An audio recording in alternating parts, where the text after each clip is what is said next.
So back to the first ever drone testing site, the aerial drone. Hold on. To school if they're going to give anyone a degree for anything. Now, me personally, I have developed several technologies and methodologies in media. In fact, I and my cohorts were the first ever to use aerial drones for media broadcasting and news coverage. Fact. I and my cohorts were the first to do a live video broadcast via aerial drone. That's right. For this, I was brought on by a university, and which was sponsored by a government agency, as well as a media corporation, to go down and select the first ever drone testing site. And I did. No one really showed up. It was me and like one guy from the AP, but that's all true. I'm not kidding about that stuff. So back in 2011, during Occupy Wall Street, some friends and I, we took an AR Parrot drone, which could broadcast video from the drone to your phone, and we simply hacked it to broadcast that signal right over the internet, and we used it during an Occupy Wall Street protest. It was very cool. I don't have a degree. I don't have a high school diploma. I don't have a doctorate. And you know what? Now, normally I wouldn't say, I'd be like, I'm not going to humble brag, but I want to stress this. Having done that, who is more deserving of a doctorate, me or this lady who says describing smells is racist? So supposedly all he did was fucking control a fucking drone and fly it around with a remote, and he hired a programmer for him to do everything on this. I don't know if he had any formal training or background for any of this at all. Somebody linked me this, or not even formal, I shouldn't say formal, I'm sorry, or had even the ability to do any of this. So somebody linked me this Wired article back from 2012 where they basically talk about it. Shapiro, who's the programmer that worked with Tim Pool to make this work, basically, the guy that did all the actual work. The $300 AR drone is sold as a toy, but it's also hackable. Introduced in 2010, the 1-pound styrofoam craft has 4 rotors and a plethora of sensors to keep it stable and navigable. In some ways, it resembles an iPhone with accelerometers and a gyroscope to measure movement and location, for example. Parrot says that it can fly 50 feet high, up to 11 miles per hour, and stay aloft for about 12 minutes on a charge. Built-in Wi-Fi allows control from an iPhone or Android phone. The Wi-Fi also beams back moderate resolution, 640 by 480 pixel video to the phone. But the point of live stream journalism is to broadcast from a smartphone, not to it. What Poole and Shapiro thought would be a little software fix for that, using the company's laptop software and a screen capture program, turned into a nightmare. In theory, Parrot encourages tinkerers with a software developer kit and sample programs for controlling the copter. But the one for Windows didn't work at all, said Shapiro. The Linux program could pilot the craft but yielded crappy video. His efforts to fix the program got nowhere. You need to be an experienced, serious Linux programmer to deal with this in any way, shape, or form, and their tech support is terrible, he said. Sam Shapiro is partnering with Pool to build a citizen-run aerial news network. Okay. And then here is a really old video of Tim Pool talking about what he's actually doing with the drone, which is basically just test driving it. Essentially, like, I just want to be able to provide and expand on the tool so that people can say, what else can we do? And say, here, and I give them the next weapon. So these drones are cheap, and I'm working with some people. Essentially, Sam's creating the software for it. Sam's creating the software for it. And then I'm really conceptualizing and field testing it. And then I'm field testing it, meaning flying it around with a joystick. So, but this is what I'm talking about. This thing can be easily strapped to a bag, and then Sky, anybody, can be walking with this on their backpack and say, okay, we're being blocked right now, we can't see, I'm sending the drone in the air. I just think it's funny that he didn't do fuck all for any of this, but he had basically another guy doing all the programming and all the work for it, and he was like, oh yeah, so this is what we did. It's like, slow down, homie. You flew a drone. That's it. Chill. How much of this thread am I going to read and lose my fucking mind? Wait, I'm sorry. Hold on. Wait. So he knew? Hey, Reddit, Tim Pool here reporting from the uprising in Kyiv, Ukraine, for Vice. Ask me anything. First thing, do you think the protests will escalate? If so, what would the consequences be internationally? It's a coin toss. Like most uprisings, more people come after police get violent. If they try to evict by force or attack protesters, more people will come. Also, if the rumors are true that Yanukovych will sign or has signed a deal with Russia to join the customs union, people will be angry. Oh, crazy. Wait, so he did know why they were protesting 11 years ago. It wasn't because of Victoria Nuland choosing to instigate a new revolution. What is the rest of this thread? There are counter-protests, but they are very small relative to the Euromaidan protest. There are allegations that people are threatened to lose their jobs unless they protest in support. Some students say they'll get expelled from schools if the schools find out they protested. Do you think it's actually a grift or you got brain rot? I think it's a grift. Does it seem as if the general population is in support of the protesting, or is it more of a small group of people going rogue to the disgust of the populace? To me, yes, there were 400 to 500,000 people here in Kiev on Sunday. It definitely seems to be a popular movement. Huh.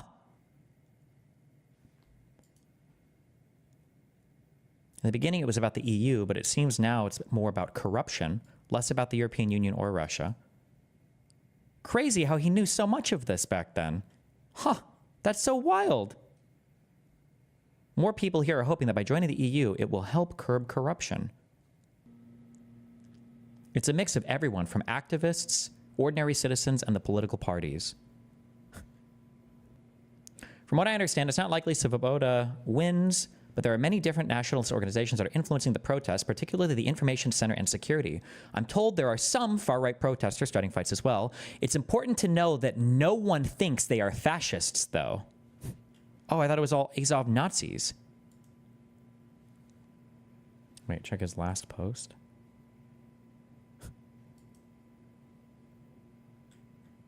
We are all fans of Destiny here. He's always welcome back. Good one. Simple question. Why do you think the Ukrainian government backed out of the deal? Transcript. The main reason that the president didn't sign the deal with the EU is that Russia was threatening to raise gas prices, and that can devastate the economy of Ukraine. Other than that, it might just be a case of trying to get a better offer from the other side. So he even acknowledges that part of the violence was caused by, video has no sound, was caused by Russian meddling or influence. Jesus Christ. Percent. Oh, I wonder if it was Israel fucking over Hezbollah, maybe. It's going to hit us, baby. Now we're being warned that recession signals are here. The United States may be in for a wild ride. And who do you blame? Blame whoever you want, okay? All of this stuff plays a role in everything. In everything.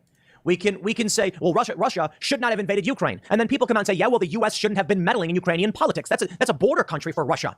Yeah, I'm talking about what happened with Maidan, the protests in 2014. I was actually on the ground for the start of this, the ousting of Yanukovych, Joe Biden's illicit dealings. All of those things played a role. The U.S.'s meddling in the Middle East, all of it reduces back to a point where it just seems like dominoes have been falling. And the only thing you can... What happened? How much money did Russia pay him? Oh, don't get mad.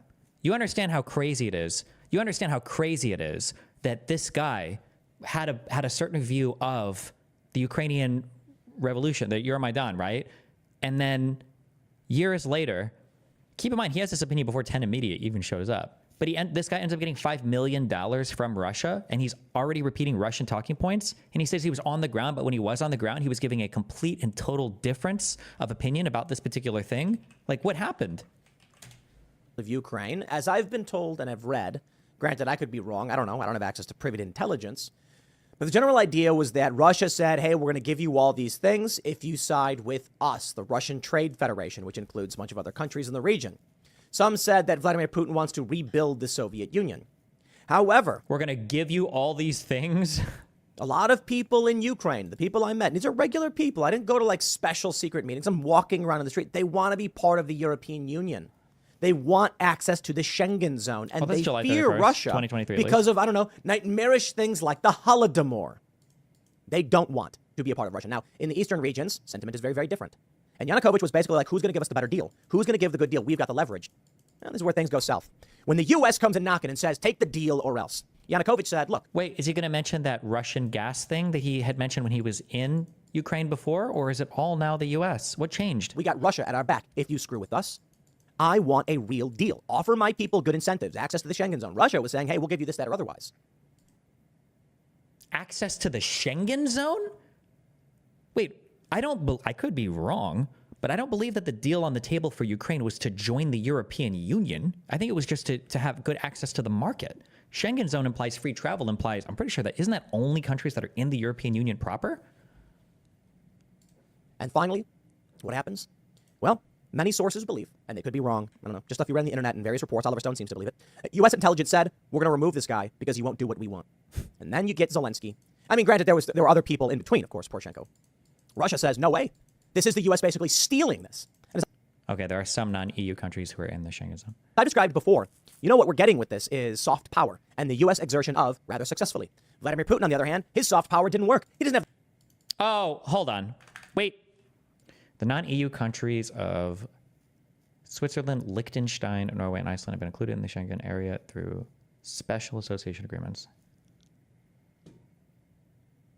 Okay, it's basically only EU countries then. I'm too lazy to type right now. I would ban for a year every, well, actually fucking retard. Have the money. He's the BRICS nations. They can't compete with the petrodollar. They're trying to. So when it came, he doesn't have the money, power, and the U.S. exertion of rather successfully. Vladimir Putin, on the other hand, his soft power didn't work. He doesn't have the money. He's the BRICS nations. They can't compete with the petrodollar. What does that mean? Compete with the petrodollar? What does that mean? What does that even mean? God, I hate him. Why am I watching this? I'm not watching this anymore. Okay. This is way too much to read.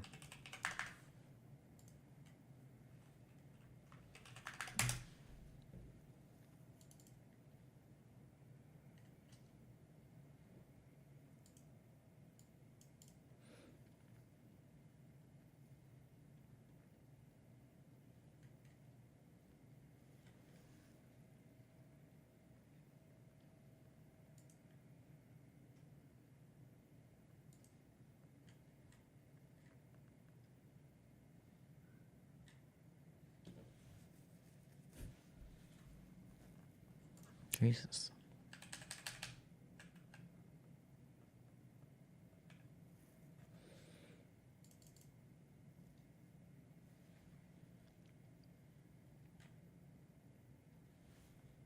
Okay. I'm not getting triggered by this. Or this.